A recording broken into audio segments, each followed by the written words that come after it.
زه چغې وهم یاره چې نصاب دې شي پښتو، زما د هر بچي لاس کې کتاب دې شي پښتو.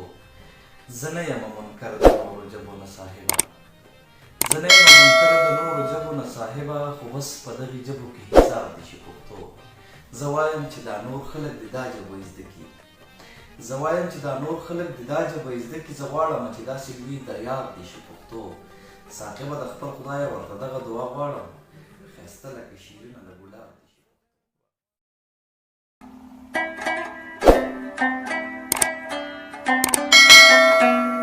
Thank you.